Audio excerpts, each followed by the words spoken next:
Yes, previous class में हम लोगों ने मोलार कंडक्टिविटी और इक्विवेलेंट कंडक्टिविटी के बारे में स्टडी कर ली थी। मोलार और इक्विवेलेंट कंडक्टिविटी को हम लोगों को जीरो कंसंट्रेशन पे फाइंड आउट करना था।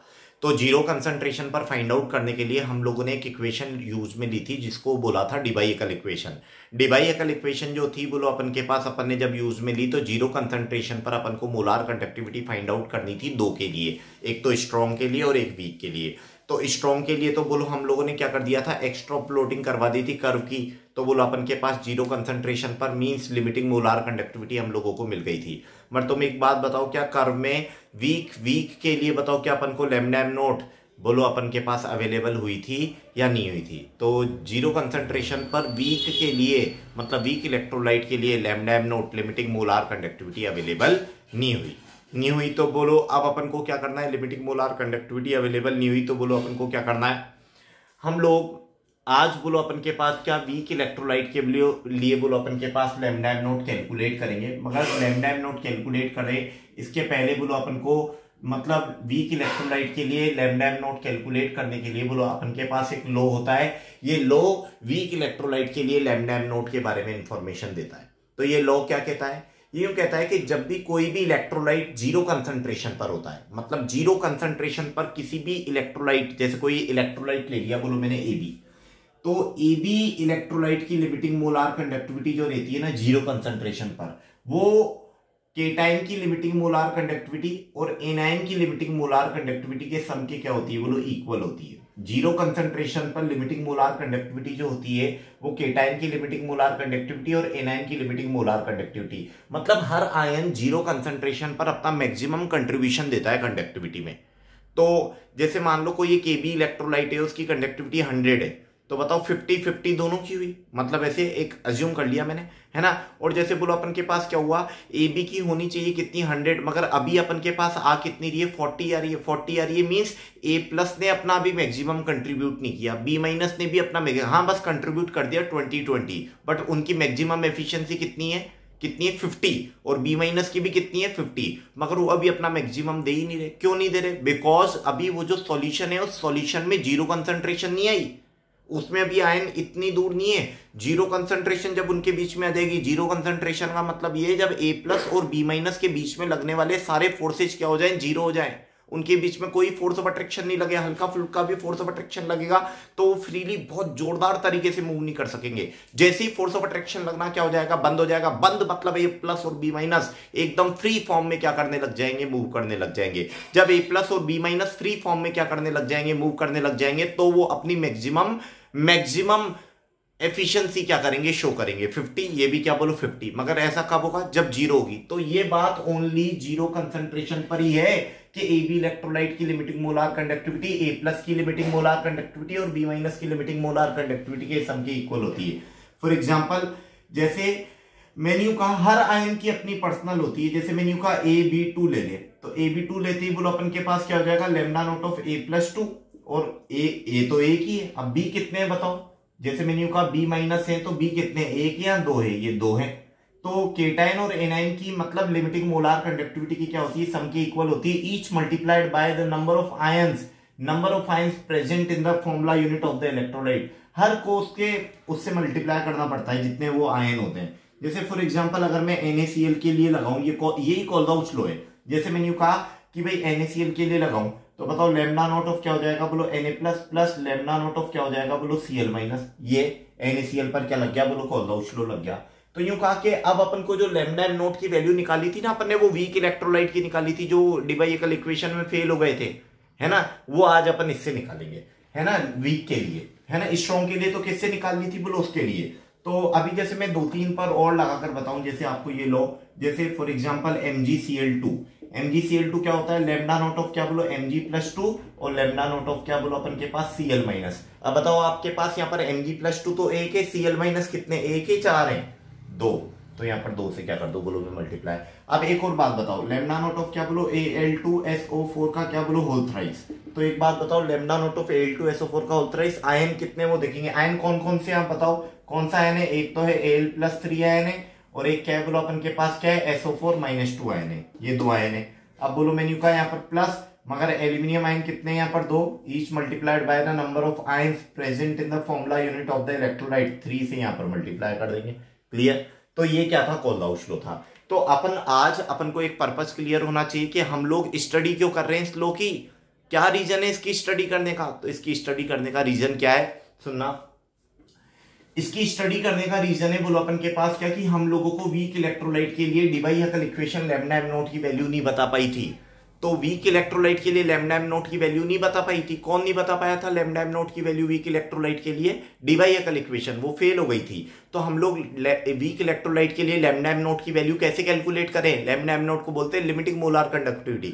तो कैसे कैलकुलेट करें? तो इसके लिए बोलो अपन के पास क्या था, कोलडाउस ने एक लॉ दिया जिसे बोलते थे Kohlrausch law of independent migration of ions, है ना। अब ये क्या होता है बोलो अपन के पास, कैसे वर्क करता है, ध्यान से सुनेंगे। बोलो अपन के पास क्या, जैसे मेन्यू का लैम्डा नॉट ऑफ क्या बोलो ए बी है, इसके ऊपर ये लॉ लगाना है। मतलब ये जो लॉ था ना, कोलडाउस ने बता दिया केटायन और एनायन की कंडक्टिविटी के सम के इक्वल होता है, मगर कोलडाउस ने यूं कहा कि मेरा लॉ तो लगता है किसके ऊपर है, ओनली किसके ऊपर लगता है, मेरा लॉ जो लगता है वो किसके ऊपर लगता है, ओनली स्ट्रॉन्ग इलेक्ट्रोलाइट। हमने कहा स्ट्रॉन्ग के लिए लगता है, तो स्ट्रॉन्ग का क्या ऐसा कोई क्या बड़ी बात है, स्ट्रॉन्ग के लिए तो डी/हैकल ही बढ़िया थी, फिर हम एक और लॉ क्यों पढ़ेंगे, ये तो उससे ही निकल जाता था। उसने कहा उसके ऊपर लगता है स्ट्रॉन्ग के ऊपर, मगर कुछ कंडीशंस लगाकर आप इसको वीक पर भी लगा सकते हो। तो हमने कहा बताओ वो क्या कंडीशंस है। तो उसने कहा जब भी मान लो हम लोगों को ये, मेरे को एक वीक इलेक्ट्रोलाइट ले लिया मैंने, क्या नाम है, CH3COOH, एसिटिक एसिड कहते हैं हम लोग इसको। मैंने कहा CH3 और यहाँ पर C क्या बोलो माइनस, और लैम्डा नॉट ऑफ क्या बोलो अपन के पास क्या बोलो H प्लस। तो लैम्डा नॉट ऑफ क्या बोलो CH3COOH और lambda naught of CH3CO minus plus क्या बोलो अपन के पास क्या बोलो H प्लस। ये बोलो अपन के पास क्या है, बोलो अपन के पास किसका, इसका ये जो है ना, इन दोनों के सम के क्या होता है बोलो इक्वल होता है। किसी भी इलेक्ट्रोलाइट की लिमिटिंग मोलार कंडक्टिविटी केटायन और एनायन की लिमिटिंग मोलार कंडक्टिविटी के सम के क्या होती है, इक्वल होती है। अब एक बात ध्यान से सुनना आप लोग, जैसे मैंने यूं कहा कि भाई अपन के पास क्या है, दोनों के सम की क्या होती है, इक्वल होती है। तो फिर मैंने यूं कहा कि इसकी और इसका सम इसके क्या होता है बोलो अपन के पास क्या होता है, इक्वल होता है। तो मैंने यूं कहा कि भाई कोलडाउस के अकॉर्डिंग उसने कहा कि आपको अगर ये कंडक्टिविटी के, आप सोचोगे सर इनको सम कर दो ये आ जाएगा ना, अरे भाई वीक इलेक्ट्रोलाइट में जीरो कंसंट्रेशन पर वो लाइन ही पैरेलल हो जाती थी ना, तो जीरो आती ही नहीं है ना उसमें वीक में, तो ग्राफ में बताया था ना पिछली बार।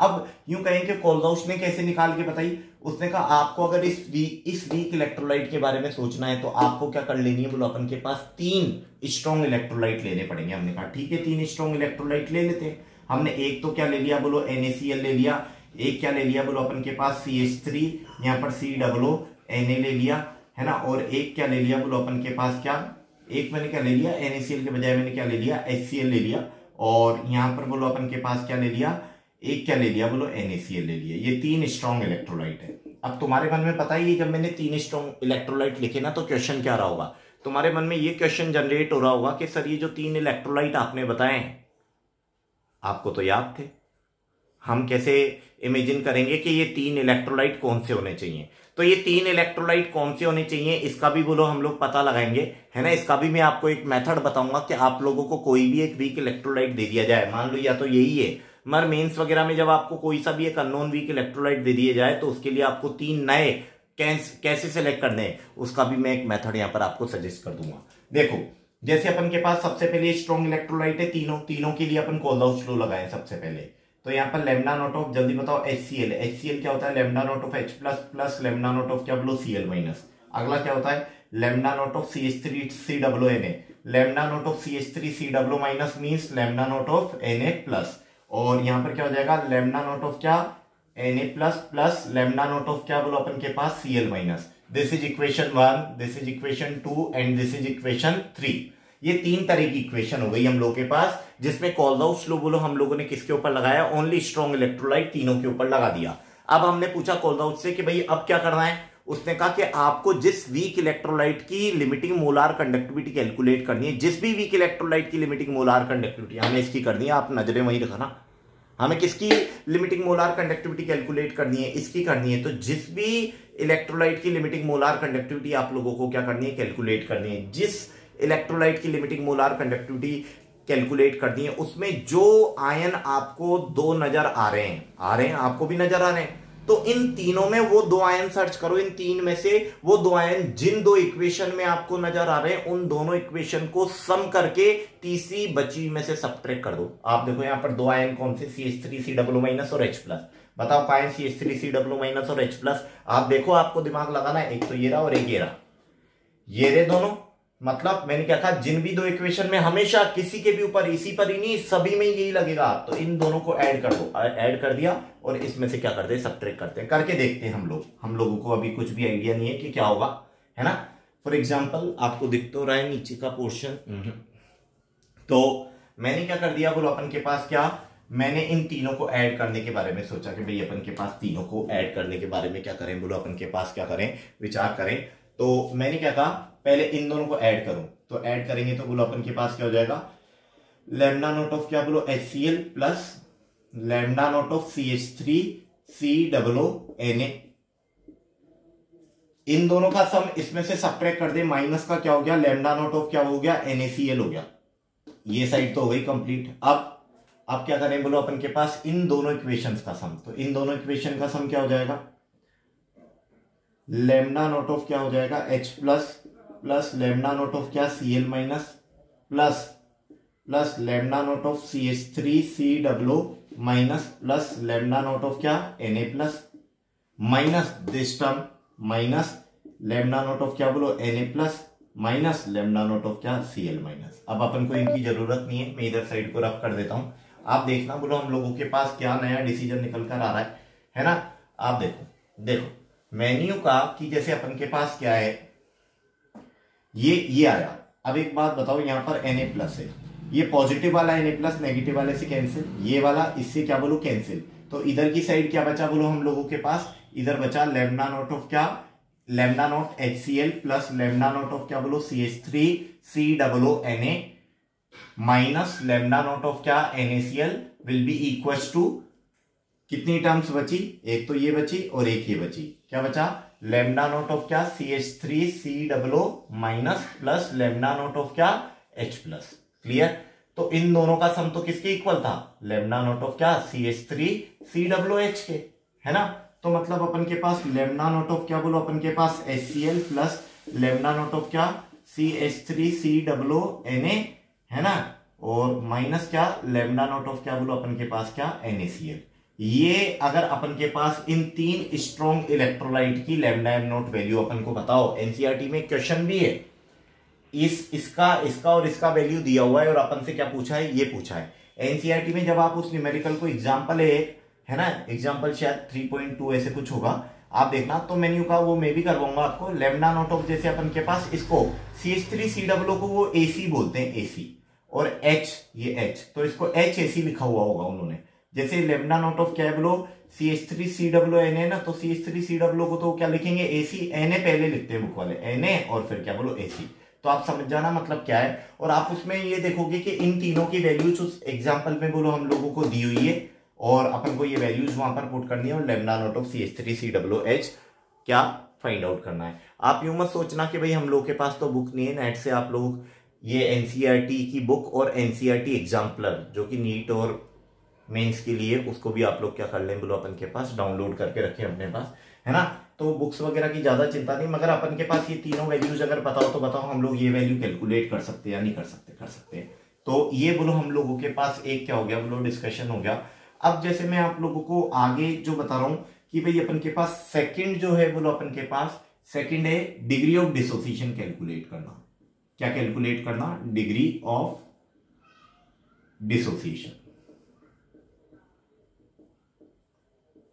डिग्री ऑफ डिसोसिएशन होता क्या है कि हम लोगों ने किसी कंटेनर में, मैंने कहा कितने आयन डाले, जैसे मैंने 10 डाले तो टूटे कितने, जैसे 10 डाले तो कितने टूटे।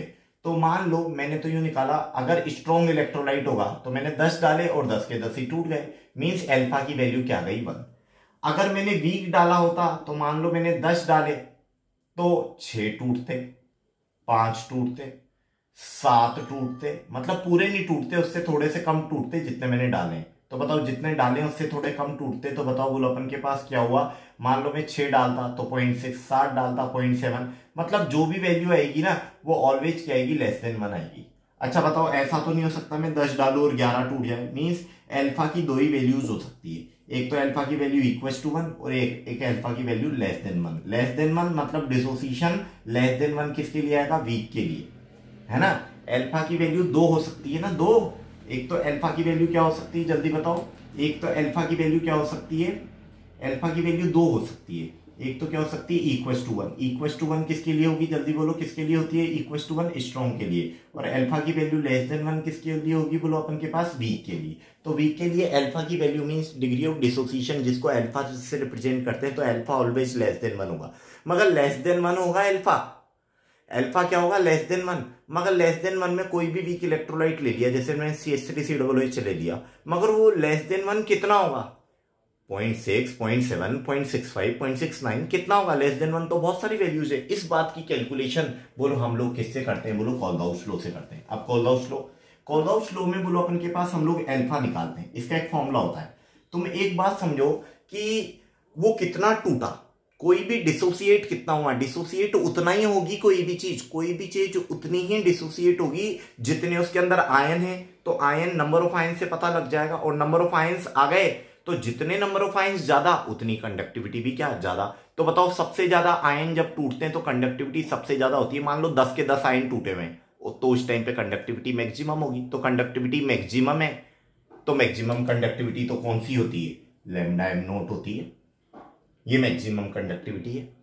क्या है ये, मैक्सिमम कंडक्टिविटी है, मैक्सिमम कंडक्टिविटी है। और मान लो अगर अपन कोई भी टेस्ट होता है, टेस्ट देने जाते हैं तो हमें नंबर भी कितने में से दिए जाते हैं, 10। मान लो किसी बच्चे के 1 नंबर आया और 1 के 10 में से कितने आए, बोलो 3 नंबर आए। अपन पूछे कौन ज्यादा ब्रिलियंट है, तो आप बताओगे ये। तो टोटल में से तो मैक्सिमम को हम लोगों ने कहा लिख दिया, नीचे लिख दिया। अब अपन को पता चला, बोलो अपन के पास कितनी है, मतलब अभी टोटल में से अभी प्रेजेंट में कितना अवेलेबल है, कितने आयन अभी ऑलरेडी डिसोसिएटेड है। तो पता चला, बोलो अपन के पास कितने आयन, तो वो कितने आयन C कंसंट्रेशन पर, 0 पे तो सारे ही डिसोसिएट हो जाते हैं। तो अभी कितने डिसोसिएटेड है, मान लो एक बल्ब पूरा फुल जल रहा है, तो आप क्या कहोगे, लाइट पूरी आ रही है, मींस मैक्सिमम सप्लाई हो रही है। मगर डिम जल रहा है, तो डिम कैसे जलेगा, जितना करंट कम भेज रहे होंगे उसी के रेशियो में जलेगा वो। तो अभी मैंने कहा C कंसंट्रेशन पर जितनी कंडक्टिविटी है, तो मतलब मान लो 6 आयन टूटे, तो 6 टूटे मतलब अभी 0 कंसंट्रेट, क्योंकि 0 आ जाती ना तो फिर सारे ही टूट जाते। मतलब C कंसंट्रेशन 6 टूटे, 7 टूटे, मतलब 0 नहीं आई, क्योंकि 0 कंसंट्रेशन आ जाती तो यहां पर क्या लिख देते अपन, लैम्डा m नॉट लिख देते। मतलब 7 टूटे, क्योंकि 0 कंसंट्रेशन पर तो मैक्सिमम होती है कंडक्टिविटी, और 0 तो आई नहीं, मतलब ऊपर क्या लिख दिया। तो ये जितने नंबर आते हैं, बच्चे ने मतलब इतनी मेहनत करी तो वो वहां पे ऊपर, क्लियर। तो ये बोलो हम लोग अल्फा ऐसे निकाल लेंगे। तो इन दोनों का रेशो बोलो हम लोगों को क्या प्रोवाइड करता है, बोलो अल्फा के बारे में। अब आप सोचोगे कि सर ये दोनों, ये कभी कभी आप देखना न्यूमेरिकल अपनी बुक में लैम्डा m नॉट नहीं दिया रहता किसी भी इलेक्ट्रोलाइट का, मान लो AB तो नहीं दिया रहेगा, तो आप कोलबाउस लॉ लगा दोगे, lambda naught of A plus lambda naught of B minus करके निकाल लोगे। और अगर डायरेक्ट दे दे तो ये करने की जरूरत ही नहीं। मान लो अगर लैम्डा m C नहीं दिया आपको क्वेश्चन में, तो क्या करोगे, तो लैम्डा m C नहीं देना, तो लैम्डा m C का फॉर्मूला होता है कप्पा इंटू 1000 अपॉन क्या बोलो, मोलारिटी तो देगा ही देगा वो, और कप्पा भी देगा। तो इन दोनों को पुट करो, ये आएगा, इससे डिवाइड करो, अल्फा आ जाएगा, क्लियर। अब क्या होता था बोलो, ये तो था। अब एक क्या होता था बोलो, 11th क्लास में एक और चीज चलती थी, डिसोसिएशन कांस्टेंट की कैलकुलेशन। डिसोसिएशन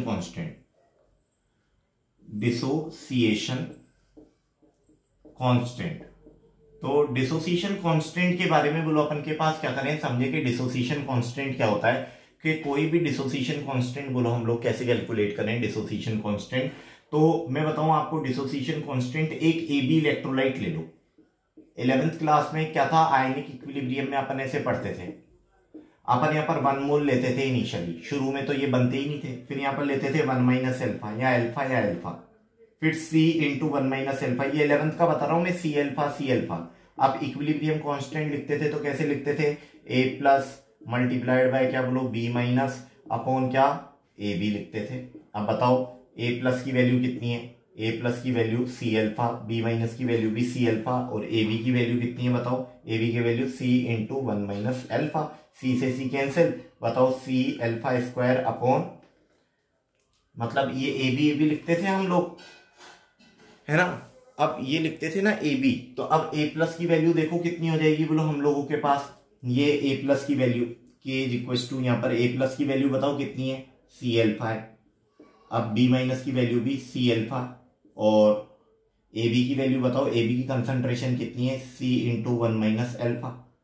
C से C कैंसिल आउट हो गया तो ऊपर बचा C alpha square upon 1 minus alpha. 12th में ये डिसोसिएशन कांस्टेंट का फॉर्मूला डायरेक्ट दिया हुआ है, मैंने 11th का पूरा करके बताया। C होती है कंसंट्रेशन, मीन्स अपन यहाँ पर मोलारिटी पुट कर सकते हैं, जो कि क्वेश्चन में हमेशा आपको गिवन होगी, मोलारिटी कैलकुलेट नहीं करनी होगी। अब आता है क्वेश्चन डिसोसिएशन कांस्टेंट कैलकुलेट करना है तो अल्फा पता करना पड़ेगा। तो अल्फा तो मैंने आपको बताया, अल्फा क्या होता है, अल्फा होता है lambda M C upon lambda M naught. तो ये दोनों दिए हुए हों क्वेश्चन में तो ठीक है, नहीं तो अभी मैंने पहले ही बताया कि इन दोनों को कैसे कैलकुलेट करके ये निकालो और ये निकाल के ये यहां पुट करो, डिसोसिएशन कांस्टेंट आएगा। क्लियर। एनसीईआरटी में दिए हुए डिसोसिएशन कांस्टेंट के, मोलार कंडक्टिविटी के, इक्विवेलेंट कंडक्टिविटी के सारे क्वेश्चन और एग्जांपल आप लोगों को कर लेने। कल हम लोग इसी को ही डिस्कस करेंगे, इनके न्यूमेरिकल्स को ही। ठीक है, कल करते हैं।